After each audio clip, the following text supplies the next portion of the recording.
Accessible Research Summary. Scoping Review of the Americans with Disabilities Act. The Americans with Disabilities Act, or the ADA, is the most significant civil rights policy for people with disabilities to date. The ADA aims to protect people with disabilities against discrimination, as well as promote inclusion. Although there is a lot of research about the ADA, many people argue that the research has not been used. They also suggest that because of this, key stakeholders are unable to fully understand the ADA's impact. For these reasons, it is important to complete a comprehensive review of research on the ADA. The aim of this study was to complete a 5-year review of the ADA research and to note what key areas ADA research has covered. Doing so will help direct future research directions and policy decisions. This study discusses the initial review of ADA research from the first phase of the project. Key findings. The most common type of research about the ADA was published in academic journal articles, especially those about vocational rehabilitation, policy, and occupational therapy.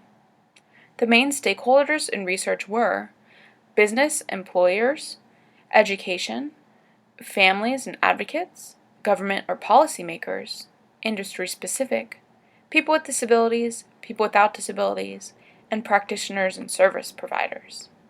People with disabilities were focused on the most. Families and advocates were focused on the least.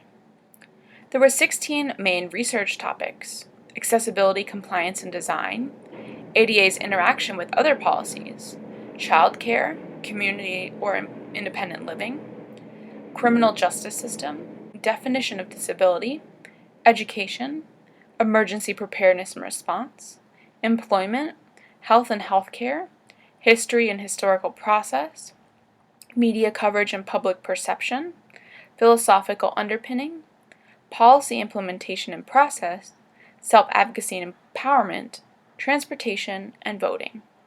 Employment was focused on the most. Voting and the ADA's interaction with other policies was focused on the least. The 4 most common methods of existing ADA research were qualitative, quantitative, theoretical or policy analysis, and mixed methods. Almost half of the research is quantitative. This Accessible Research Summary Brief series is brought to you by the Institute on Disability and Human Development at University of Illinois at Chicago.